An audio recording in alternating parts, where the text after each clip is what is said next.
नमस्कार। अब तक हमने विश्व की कुछ प्रमुख जनजातियों के बारे में अध्ययन किया जो विश्व के विभिन्न भागों में निवास करती है। मुख्य रूप से हमने एस्किमो जो शीत प्रदेश में रहते हैं, उष्णकटिबंधीय या भूमध्य रेखा पर रहने वाले पिग्मी और उष्णकटिबंधीय मरुस्थल कालाहारी मरुस्थल में रहने वाले बुशमैनों का मुख्य रूप से अध्ययन किया। आज मैं भारत की प्रमुख जनजातियों के बारे में अध्ययन करूंगा, जिनमें मुख्य रूप से संथाल जनजाति का अध्ययन करेंगे। जनजातियों की मैं प्रमुख रूप से बात करूं तो सब हम देखते हैं कि जो सभ्यता से दूर अपनी एक आदिम जीवन पद्धति, भाषा, परंपरागत संस्कार, प्राथमिक उद्यम और छोटे मोटे समूह में बंटे हुए लोग जो विभिन्न प्रकार के महाद्वीपों में विद्वान रहते हैं, इन्हें मुख्य रूप से आदिवासी कहा जाता है। इनकी जो सांस्कृतिक विरासत है बनाए रखने के लिए इनके जो सामाजिक रीति रिवाज हैं, प्रतिबंध है, बहुत ज़्यादा कठोर होते हैं, कड़े होते हैं। और मुख्य रूप से हम देखते हैं कि इनके जो प्राथमिक कार्य होते हैं, जैसे आखेट है, मछली है, पशुपालन है, वन वस्तु संग्रह है, संगठित कृषि के भरण पोषण करना, भौतिक परिवेश के अनुरूप अपने निवास स्थान बनाना, विशिष्ट आचार विचार के अनुसार सामाजिक व्यवस्थाओं का निर्माण करना और इसके अलावा आधुनिकता से अपने आप को दूर रखना इन जनजातियों की एक प्रमुख विशेषताएं होती हैं। हम देखते हैं कि जो मानव समुदाय ऐसे ये एक ऐसे दुरूह या कठिन भौतिक परिवेश से घिरा हुआ होता है जहाँ प्रगति की जो संभावनाएं होती है वो न्यूनतम होती है। वहाँ का जो मानव समुदाय होता है वो काफ़ी पिछड़ापन और स्वाभाविक रूप में होता है। ऐसे लोग प्रकृति के साथ समायोजन अनेक स्तरों पर कर पाते हैं, क्योंकि प्रकृति से इनका सीधा संबंध स्थापित होता है। हम देखते हैं कि इनका जो व्यवसाय है, रहन सहन है, सामाजिक संगठन है, मानवीय मूल्य परिवेश जनित मानवीय जो मूल्य परिवेश होते हैं वो सभी कुछ पर्यावरण जनित होते हैं। विश्व में हजारों आदिवासी जातियां हैं जो कोई ना कोई और कोई भी ऐसा महाद्वीप नहीं है जो इनसे अछूता रहा हो। फिर भी इनकी संख्या मुख्य रूप से हम देखते हैं तो अफ्रीका महाद्वीप में सबसे ज़्यादा मिलती है। सभी लोगों द्वारा अपेक्षित क्षेत्र जैसे घने जंगल हैं, घास के मैदान हैं, शीत और उष्ण मरुस्थल हैं, पठारी क्षेत्र हैं, इनके मुख्य रूप से प्रमुख शरणगाह होते हैं। और ऐसे प्राकृतिक अतिरेक वाले क्षेत्रों पर आदिवासी अपने आप को सुरक्षित भी समझते हैं। और कुछ हद तक ये सत्य भी है कि क्योंकि सभ्य समाज ऐसे विकट भौतिक परिवेश वाले क्षेत्रों में रहने से ये लोग कतराते हैं। इस प्रकार के ये विश्व के उन कठिन और अपेक्षित क्षेत्र आदिवासी जनजातियों के लिए प्रमुख क्षेत्र होता है जो इनके रहने के लिए सर्वसुलभ है। यहाँ विश्व की हम केवल कुछ जातियों की हमने पहले इसमें चर्चा की थी, जिनमें रहने वाले लोगों के बारे में हमने अध्ययन किया था, जिनमें एस्किमो हैं, पिग्मी हैं और बुशमैन, कालाहारी मरुस्थल के बुशमैनों का मुख्य रूप से अध्ययन किया था। आज मैं भारत के जो विभिन्न क्षेत्रों में निवास करने वाली जो आदिवासी जाति है उनके बारे में अध्ययन करूंगा। हम देखते हैं कि इनमें जो प्रजातिगत गुण होते हैं, वंशावलियाँ होती हैं, पारिवारिक जीवन पद्धति होती हैं, विशिष्ट रीति रिवाज होते हैं, प्राकृतिक परिवेश के अनुकूल समायोजन से अपनी पहचान बनाने में मुख्य रूप से अपने आप को सफल बनाए हुए हैं। दूसरे शब्दों में हम इनकी बात करें तो समाज के पिछड़े वर्ग के ये लोग हैं जो सभ्यता की दौड़ में पीछे रह गए और स्वाभाविक है कि जो वर्ग दौड़ में आगे बढ़ा है उसकी पारिस्थितिकी इनसे काफ़ी भिन्न है, अलग प्रकार से है। अतः इन दोनों ही परिस्थितियों को समझने के लिए मानव पारिस्थितिकी की विभिन्न विशेषताओं का ज्ञान होना हमें मुख्य रूप से आवश्यक होता है। इसी तरह मैं देखूं कि जो भारतीय उपमहाद्वीप है एक ऐसा प्रखंड है जो अपने भूगर्भिक विरासत और भौतिक परिवेश के कारण अनादिकाल से मानव के लिए एक आकर्षक का मुख्य क्षेत्र रहा है। क्योंकि भारत की प्रजातियों के संदर्भ में मैं बात करूं तो हम देखते हैं कि ईसा से 4000 से 5000 पूर्व मानव बसाव की इसमें प्रमाण मुख्य रूप से देखने को मिलते हैं। और यहाँ की जो मूल द्रविड़ और आर्य जातियों के अतिरिक्त अनेक ऐसी प्रजातियों के लोग आए और बसे। इनसे अनेक वर्ण संकर प्रजातियों का विकास और भारत हमेशा जन और धन के लिए विश्व का आकर्षक मुख्य रूप से बना हुआ है। हम मुख्य रूप से देखते हैं कि भारत की जो जनगणना है के अनुसार भारत की जो कुल जनसंख्या में 15% अनुसूचित जाति, 7.8% अनुसूचित जनजाति वर्ग के लोग हैं। जनजाति वर्ग के लोगों की जो विशाल संख्या 5.2 करोड़ के आसपास कहा कि लगभग है और भारत अपने विकास के कारण ही एशिया का एक अग्रणी देश है। तो वहीं इन जनजातियों की जो जीवन पद्धति हम मुख्य रूप से देखते हैं तो अति पिछड़ा हुआ स्वरूप इनमें प्रकट होता है। यहाँ की जो आदिम जनजाति जनसंख्या है वो अभी भी आदिम जीवन जी रही है और जिन्हें ये पता भी नहीं है कि भारत एक मुख्य रूप से स्वतंत्र देश है और उनके देश की राजधानी दिल्ली है। वास्तव में ऐसे ये आदिवासी मुख्य जो राष्ट्रीय धारा है इनसे अलग थलग पड़े रहते हैं और इनका मुख्य धारा से कोई लेना देना नहीं होता है किसी भी प्रकार से। इस तरह हम मुख्य रूप से हम देखते हैं कि कई अभिलेख हैं, कई किंवदंतियां हैं, इनसे ये प्रमाणित होता है कि इनके अनेक शासन तंत्र विस्तृत क्षेत्र तक पर आबाद था, लेकिन अंततः सभ्य लोगों से हार कर ये जंगल की ओर इनको जाना पड़ा और आज आदिवासियों की जो संख्या है वो मुख्य रूप से मध्य प्रदेश, उड़ीसा, गुजरात, राजस्थान, छत्तीसगढ़, असम, बंगाल, आंध्र प्रदेश, त्रिपुरा, नागालैंड है, मिजोरम है, मणिपुर हो, अंडमान द्वीप समूह में मुख्य रूप से देखने को मुख्य रूप से मिलते हैं। पूरे भारत की मैं बात करूं तो इन प्रदेशों को 3 क्षेत्रों में मुख्य रूप से विभाजित किया गया है। पहला है उत्तरी पूर्वी क्षेत्र। इसमें मैं मुख्य प्रमुख भारत की जनजातियों की बात करूं तो थारू, लेपचा, भोटिया, डफला, मिसमी, गारो, खासी, नागा, गद्दी, कुकी, चकमा, गुरुंग आदि विशेष उल्लेखनीय है। और दूसरा जो क्षेत्र है वो मध्यवर्ती क्षेत्र है।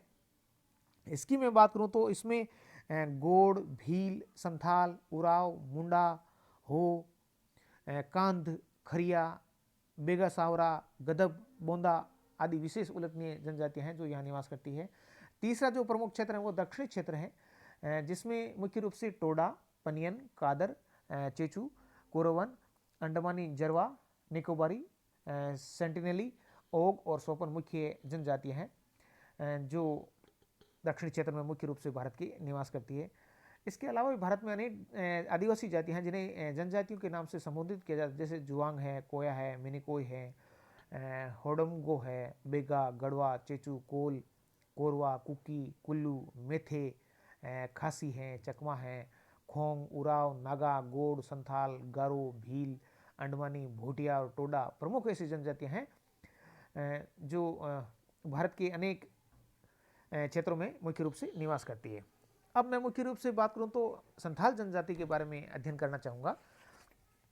संथाल जनजाति के बारे में मुख्य रूप से मैं बात करूं तो हम ये देखते हैं कि यह जो जनजाति है किस क्षेत्र में रहने वाली है और इनकी निवास क्षेत्र, जीवन पद्धति, अर्थशास्त्र ये किस तरह का है, ये सारी चीज़ें इन पे मुख्य रूप से शामिल की जाती हैं।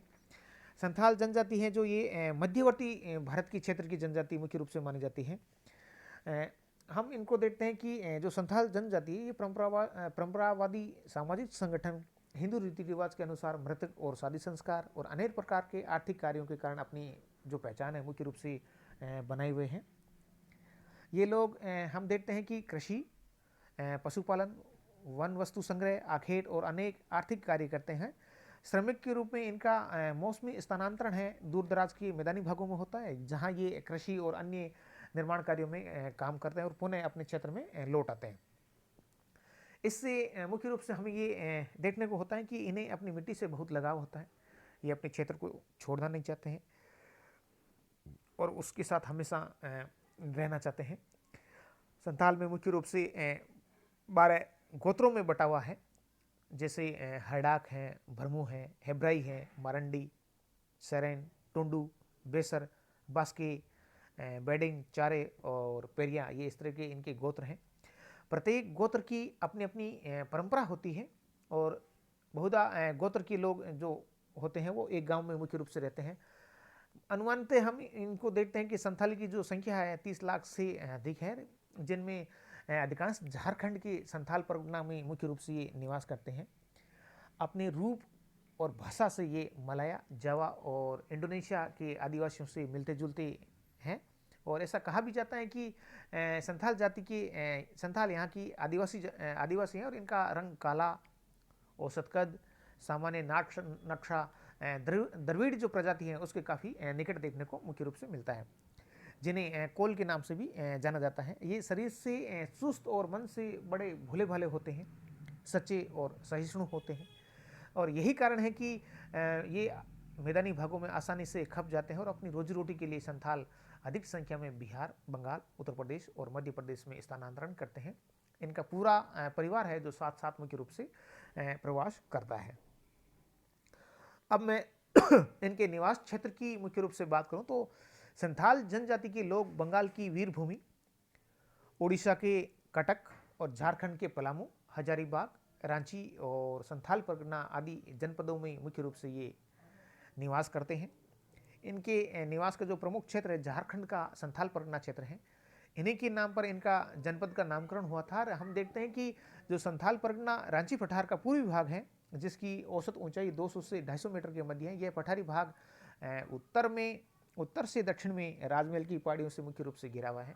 पठार लावा निक्षेपण के कारण लगभग समतल है, लेकिन बीच बीच में पहाड़ियाँ और नदी घाटियों के कारण एक बंद नहीं देखने को मिलता है। ब्राह्मणी हैं, गुवानी हैं, अजय और मोर प्रमुख ऐसी नदियाँ हैं जिनकी तलहटी जलोढ़ मृदा के कारण काफ़ी उपजाऊ देखने को मिलती है। और इसके अलावा हम इसमें देखते हैं कि पठार और पहाड़ी ढाल है वो वनों से आच्छादित हैं, क्योंकि यहाँ पर्याप्त वर्षा होती है जिसकी औसत 150 सेंटीमीटर से भी अधिक है। और ऐसे भौगोलिक परिवेश में संथाल उपयुक्त भूमि और कृषि कार्य करते हैं जहाँ कृषि भूमि नहीं है। इसके अलावा ये लोग वन वस्तु संग्रह, आखेट और पशुपालन से भी अपना जीवन यापन मुख्य रूप से करते हैं। अब मैं बात करूं तो इनका जो जीवन पद्धति है और अर्थशास्त्र है, अर्थतंत्र है, वो किस तरह का है। तो संथाल का जो मुख्य आजीविका है वो प्रधान कृषि रूप से जीवन यापन करते हैं। इनकी कृषि पूर्णतः वर्षा आधारित होती है। ये मुख्य रूप से धान, मक्का और साग सब्जी की कृषि करते हैं। और वर्षा की जो अनिश्चितता और सर्वत्र उपजाऊ मिट्टी के अभाव के कारण ये वर्ष भर के लिए अन्न नहीं उगा पाते हैं। फलतः मुख्य रूप से हम इनको देखते हैं कि भोजन की कमी को पूरा करने के लिए जंगली पशुओं का शिकार भी ये मुख्य रूप से करते हैं। इसके अलावा ये लोग हम मुख्य रूप से जब देखते हैं तो मछली का शिकार है, वन वस्तु का संग्रह का काम भी मुख्य रूप से करते हैं। ये लोग जो हैं पशुपालन भी करते हैं, जिनमें गाय और बकरी मुख्य रूप से प्रमुख हैं। जब इनसे भी काम नहीं चलता है तो ये बंगाल, बिहार, उत्तर प्रदेश के मैदानी भागों में मजदूरी की तलाश में पूरे परिवार के साथ झुंड में मुख्य रूप से निकल पड़ते हैं और ये समीपवर्ती पठारी भागों में खदानों में श्रमिकों का काम मुख्य रूप से करते हैं। इनका जो प्रवास है अब दूरस्थ क्षेत्रों जैसे असम, दार्जिलिंग और पंजाब तक होने लगा है, और जहाँ खेतों के निर्माण कार्यों में मजदूरी करते हैं। खेतों और निर्माण कार्यों में मुख्य रूप से मजदूरी करते हैं। स्पष्टतः इनको हम मुख्य रूप से देखते हैं कि संथाल का जो अर्थतंत्र है बहुआयामी है, फिर भी इनकी आर्थिक स्थिति काफ़ी ज़्यादा दयनीय है, क्योंकि उदर पूर्ति और अंग ढकने की आवश्यकता को किसी प्रकार ये पूरा कर पाते हैं। मैदानी भागों और खादानों में इनका बहुत अधिक मुख्य रूप से शोषण होता है, क्योंकि ये बहुत भोले भाले और दिल के सच्चे लोग हैं। इसलिए इनको हर कहीं भी इनका मुख्य रूप से शोषण की जो इनको बहुत अधिक मात्रा में करते हैं लोग। फिर मैं बात करूँ इनकी भोजन सामग्री की, तो मुख्य रूप से हम बात करते हैं तो चावल, मक्का, साग सब्जी, मांस और मछली संथालों का प्रमुख भोजन है। भोजन में केवल मांस तब खाते हैं जब अन्न की कमी होती है। गाय का दूध और मांस दोनों का उपयोग करते हैं। मुर्गी और बकरी भी पालते हैं और विशेष अवसरों पर ये इनके मांस भी खाते हैं। मैदानी में क्षेत्रों में लंबी अवधि तक रहने वाले संथाल सब कुछ खाने लगे हैं और ये शराब और तंबाकू के बड़े मुख्य रूप से शौकीन होते हैं। मैदानी भागों में श्रमिकों का शोषण इनकी एक आदतों के कारण खूब हो रहा है, क्योंकि इनके श्रम का उपयोग करने वाले लोग इन्हें शराब पिलाकर काम अधिक लेते हैं और मजदूरी मुख्य रूप से कम देते हैं। अब मैं इनके वस्त्र और आभूषण की बात करूँ तो संथाल पुरुष घुटनों के ऊपर धोती पहनते हैं और अवशेष जो बाकी का बचा हुआ भाग है वो नंगा रहता है। विशेष अवसरों पर ये कुर्ता पहनते हैं और पगड़ी बांधते हैं। स्त्रियां साड़ी पहनती हैं और उसी को वक्ष स्थल पर मुख्य रूप से लपेट लेती हैं।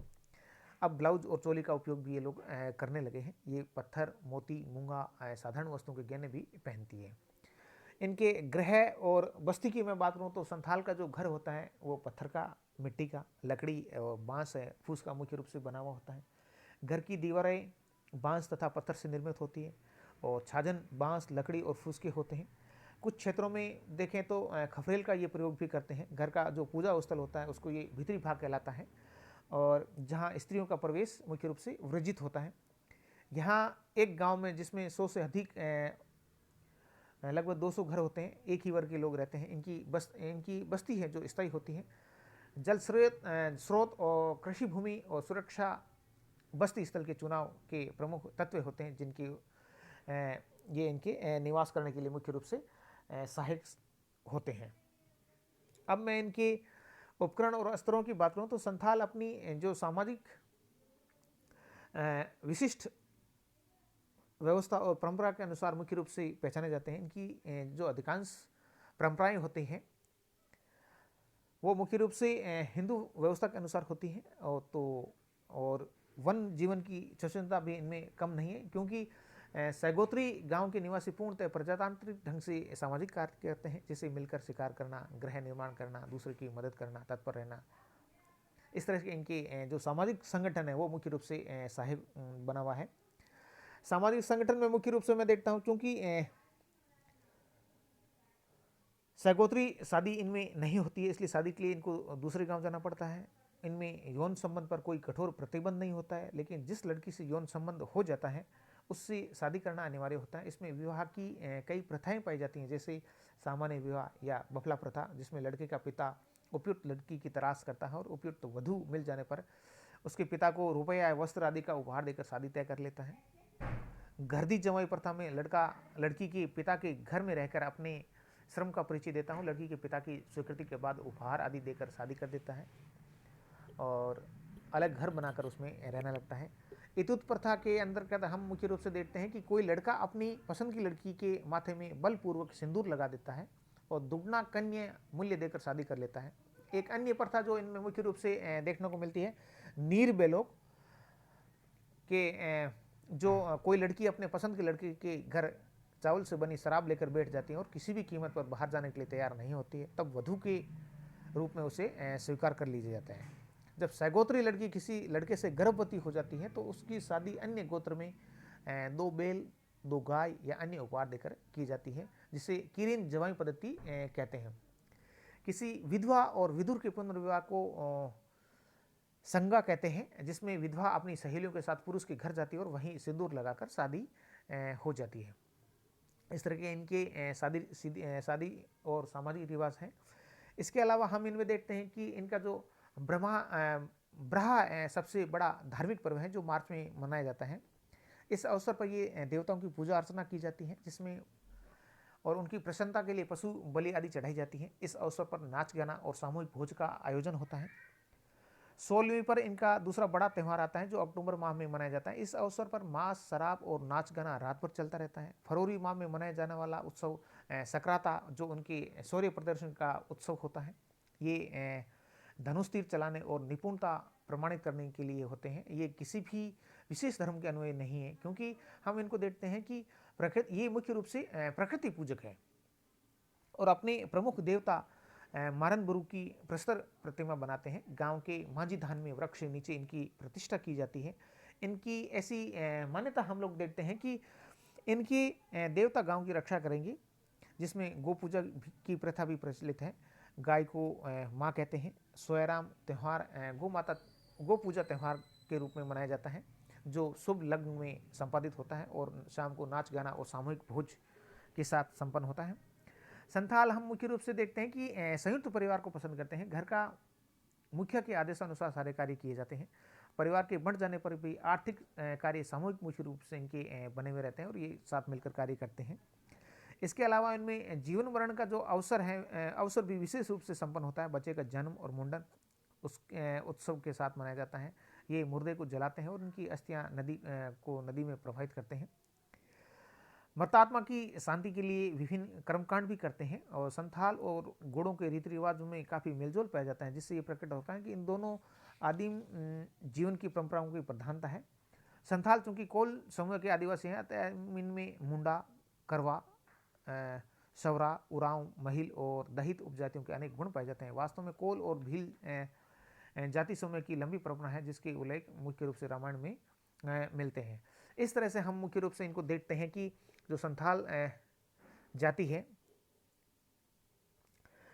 जो अपने सामाजिक संगठन के साथ साथ अपने सारे कार्य संपन्न करती है और आज भी मुख्य रूप से पिछड़े हुए हैं, पर धीरे धीरे ये अपने वर्तमान में जो आधुनिक हैं उनकी ओर बढ़ने के अवसर कभी प्राप्त कर गई है। पर ये लोग सच्चे और भोले होने के कारण इनका शोषण है जो वर्तमान में भी बहुत अधिक मात्रा में होता है। धन्यवाद।